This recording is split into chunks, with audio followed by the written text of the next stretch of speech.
Assalamualaikum warahmatullahi wabarakatuh. Perkenalkan, nama saya Alia Maulia Handayani, Prodi D3 Kebidanan, tingkat 1 semester 1. Jadi, saya di sini akan menjelaskan mengenai sistem reproduksi pada wanita. Sebelumnya, apa sih yang dimaksud dengan sistem reproduksi pada wanita? Jadi, sistem reproduksi pada wanita itu adalah sistem biologis yang terdiri dari organ dan jaringan yang digunakan untuk berkembang biak pada wanita. Di sistem reproduksi pada wanita ini dibagi menjadi beberapa bagian lagi. Yang pertama yang akan kita bahas itu genitalia. Genitalia itu dibagi menjadi dua lagi, yaitu ada genitalia eksterna dan genitalia interna. Selanjutnya yang akan kita bahas yaitu genitalia eksterna. Di sini ini adalah genitalia eksterna. Sebelumnya, apa sih yang dimaksud dengan genitalia eksterna? Jadi, genitalia eksterna itu adalah alat kelamin yang tampak dari luar, seperti ini. Bagian-bagian dari genitalia eksterna itu adalah, sini ada mons pubis, sini ada klitoris, di sini ada uretra atau saluran kencing, di sini ada vagina, di sini ada himen. Di sini ada labia mayor, labia minor, ada anus. Dan jarak antara vagina sama anus itu disebut dengan perineum. Di genitalia eksterna ini juga terdapat dua kelenjar, yaitu kelenjar Bartholin dan kelenjar Skin. Di mana sih letaknya kelenjar Bartholin dan kelenjar Skin di genitalia eksterna? Jadi, kita akan bahas dulu kelenjar Bartholin. Kelenjar Bartholin terletak di sisi-sisi vagina di sini. Terletak di sisi-sisi vagina di sini, yang fungsinya untuk melumasi vagina. Sedangkan kelenjar Skin itu terletak di uretra, di sekitar uretra, yang fungsinya adalah untuk menghasilkan selaput lendir. Yang kedua yang akan kita bahas yaitu genitalia interna. Apa sih yang dimaksud dengan genitalia interna? Jadi, genitalia interna itu adalah alat kelamin yang tidak tampak. Artinya, alat kelamin yang berada dari dalam. Seperti ini.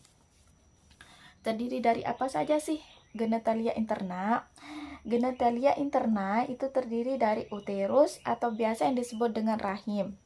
Dan di uterus ini fungsinya adalah untuk disimpannya sel telur yang sudah dibuahi sampai menjadi janin dan siap untuk dilahirkan.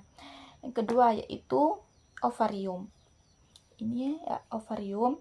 Ovarium adalah tempat terbentuknya sel telur dan hormon seksual pada wanita, seperti hormon estrogen dan progesteron. Selanjutnya di sini ada tuba Fallopi. Fungsi dari tuba Fallopi adalah sebagai jalur sel telur dari ovarium menuju uterus pada saat ovulasi, dan di tuba Fallopi ini juga adalah tempat bertemunya sel telur dan sperma, tempatnya di ampula tuba. Selanjutnya di sini ada serviks. Di serviks ini adalah tempat terbentuknya selaput lendir. Selaput lendir itu berfungsi untuk membantu sperma menuju vagina. Ini. Baik, selanjutnya saya di sini akan menjelaskan mengenai bagian-bagian panggul. Bagian panggul itu terdiri atas bagian keras dan bagian lunak. Bagian keras itu terdiri atas tulang-tulang, dan bagian lunak itu terdiri atas otot-otot dan ligamen-ligamen. Panggul keras dibagi menjadi dua lagi, yaitu pelvis mayor dan pelvis minor. Pelvis mayor atau panggul besar dan pelvis minor atau panggul kecil. Dan panggul besar atau pelvis mayor itu dibentuk oleh 4 buah tulang. Yang pertama yaitu 2 buah tulang pangkal paha atau os coxae, 1 buah tulang kelangkang atau os sacrum sini, dan 1 buah tulang coccygeus atau tulang ekor. Dan saya akan jelaskan mengenai tulang pangkal paha atau os coxae. Di sini bisa kita lihat dari acetabulum. Acetabulum ini adalah tempat melekatnya caput femoralis atau tulang pangkal paha. acetabulum ke atas itu disebut dengan os ilium, acetabulum ke bawah itu disebut dengan os ischium, dan acetabulum ke depan itu disebut dengan os pubis. Selanjutnya, saya di sini akan menjelaskan mengenai 3 buah tulang tersebut. Yang pertama yaitu os ilium. Ini os ilium itu adalah tulang yang paling besar yang terdapat di panggul, yang di sini juga terdapat di os ilium itu terdapat penebalan tulang yang disebut dengan crista iliaca. Di crista iliaca ini terdapat sebuah tonjolan yang berada di depan, ini disebut dengan spina iliaca anterior superior, dan di bawahnya ini disebut dengan spina iliaca anterior inferior. Dan di bagian belakang juga terdapat crista iliaca. Di sini terdapat juga spina iliaca yang di sini disebut dengan spina iliaca posterior superior, dan di bawahnya di sini disebut dengan spina iliaca posterior inferior. Dan juga di sini terdapat sebuah cekungan yang disebut dengan ischisura ischiadica mayor. Di os ilium itu juga terdapat sebuah linea terminalis di sini. Linea terminalis ini adalah batas antara panggul besar dan panggul kecil. Selanjutnya saya akan membahas mengenai os ischium atau tulang duduk. Os ischium ini terdapat di bagian bawah os ilium. Di os ischium ini terdapat sebuah tonjolan yang berada di belakang. Terdapat sebuah tonjolan yang disebut dengan spina ischiadicum. Di bawah spina ischiadicum ini ada sebuah cekungan lagi yang disebut dengan ischisura ischiadica minor. Jadi spina ischiadicum ini adalah pembatas antara ischisura ischiadica mayor dan ischisura ischiadica minor. Selanjutnya saya di sini akan menjelaskan mengenai os pubis atau tulang kemaluan. Di os pubis itu terdapat sebuah lubang yang disebut dengan foramen obturatum. Dan di os pubis itu terdapat sebuah tulang yang menghubungkan antara os ilium dengan os pubis, itu disebut dengan ramus superior osis pubis. Dan di sini juga terdapat sebuah tulang yang menghubungkan antara os ischium atau tulang duduk dengan os pubis atau tulang kemaluan, itu disebut dengan ramus inferior osis pubis. Dan di sini di ramus inferior osis pubis itu disebut dengan ramus inferior osis pubis kiri dan kanan itu disebut dengan arcus pubis. Dan selanjutnya di tulang pangkal paha kiri dan kanan itu dihubungkan oleh simfisis pubis. Selanjutnya saya akan menjelaskan mengenai os sacrum atau tulang kelangkang di sini. Di os sacrum itu terdiri dari 5 ruas tulang yang dapat kita lihat dari lubang-lubangnya di sini. 1, 2, 3, 4, 5. Yang lubangnya ini disebut dengan foramina sacralia anteriora. Selanjutnya di bagian belakang os sacrum itu terdapat cuat-cuat berduri yang disebut dengan crista sacralis. Dan di os sacrum itu juga terdapat sebuah tulang yang menonjol di sini yang berada di bagian depan, itu disebut dengan promontorium. Promontorium itu sejajar dengan simfisis pubis. Selanjutnya saya akan membahas mengenai os coccygeus di sini atau tulang ekor. Di os coccygeus ini terbentuk oleh 3 sampai 5 ruas tulang yang dapat melengkung ke belakang 1 sampai 2 cm saat melahirkan. Sini. Dan di tulang panggul itu juga terdapat sebuah sendi-sendi atau yang disebut dengan articulatio. Yang pertama yaitu yang menghubungkan antara os sacrum dengan os ilium itu dihubungkan oleh articulatio di sini, dihubungkan oleh articulatio sacroiliaca. Dan di sini yang menghubungkan antara sacrum dengan os coccygeus atau tulang ekor itu disebut dengan articulatio sacrococcygeus. Dan di sini juga di simfisis pubis ini juga terdapat articulatio yang disebut dengan articulatio simfisis pubis. Dan selanjutnya saya akan menjelaskan mengenai bagian lunak pada panggul atau yang tersusun atas ligamen-ligamen. Yang di sini yang berwarna abu yang di sini itu disebut dengan ligamen inguinale, dan di sini disebut dengan ligamen iliolumbale, dan di bawahnya di sini disebut dengan ligamen sacrotuberale, Dan di sini disebut dengan ligamen sacrospinale. Dan juga terdapat di bagian belakang. Di sini disebut dengan ligamen supraspinale. Selanjutnya yang akan kita bahas yaitu otot atau yang biasa disebut dengan muskulus. Di sini ada otot yang di dekat anus, itu dinamakan musculus sphincter ani externus. Dan di sini ada juga musculus levator ani. Dan di sini ada musculus gluteus maximus di sini.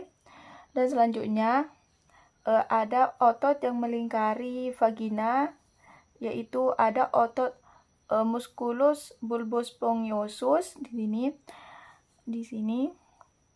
Dan di sini ada otot musculus ischia cavernosus, dan ada juga musculus yang berada di sini, dan ada juga musculus transversus perineum superficialis.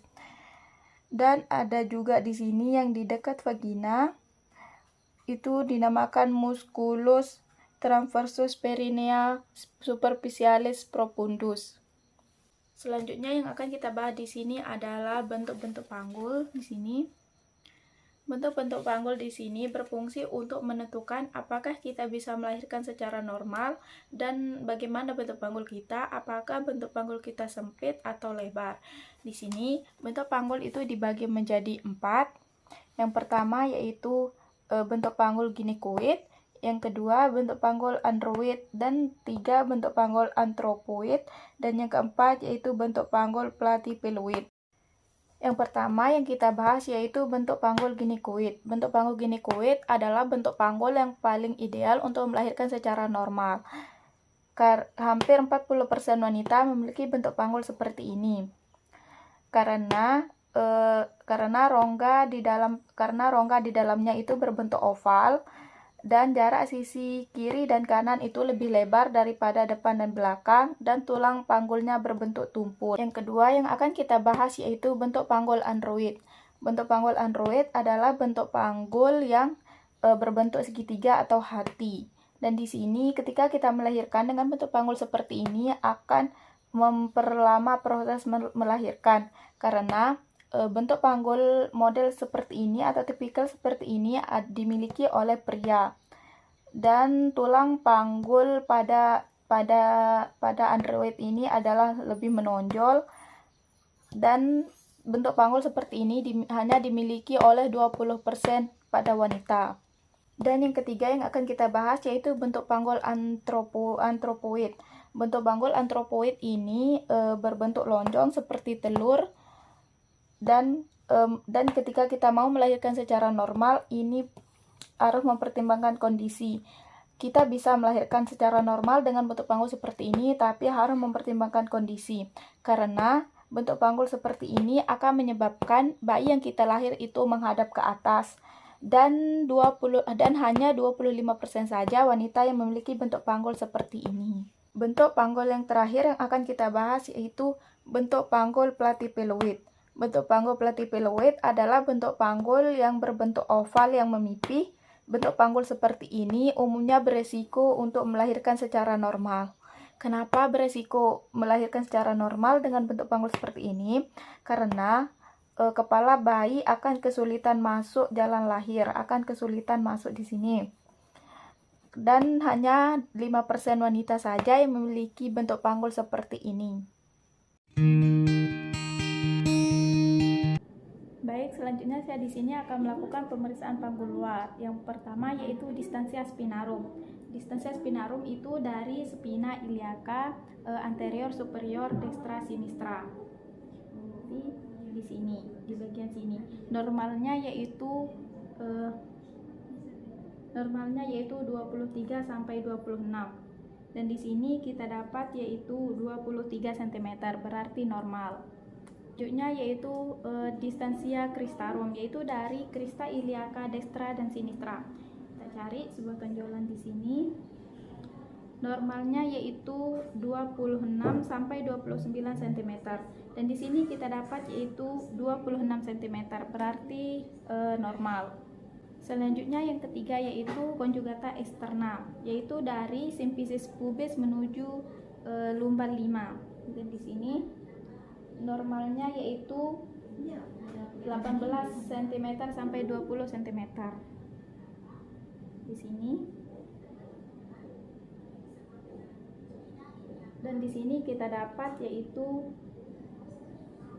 18 cm, berarti normal. Selanjutnya kita akan melakukan ukur lingkar panggul, yaitu dari simfisis pubis. Dari simfisis pubis menuju spina iliaca, dari spina iliaca menuju lumbar 5 sini, dari lumbar 5 menuju ke spina iliaca lagi ke sebelah sini, dan dari spina iliaca menuju ke simfisis pubis. Normalnya di sini adalah 80 sampai 90 cm, dan di sini kita dapat yaitu 83 cm, berarti normal. Sekian dari saya. Bila ada kata yang salah mohon dimaafkan, dan bila ada penjelasan yang kurang jelas mohon dimaafkan. Semoga video ini bermanfaat bagi kita semua. Sekian, wassalamualaikum warahmatullahi wabarakatuh.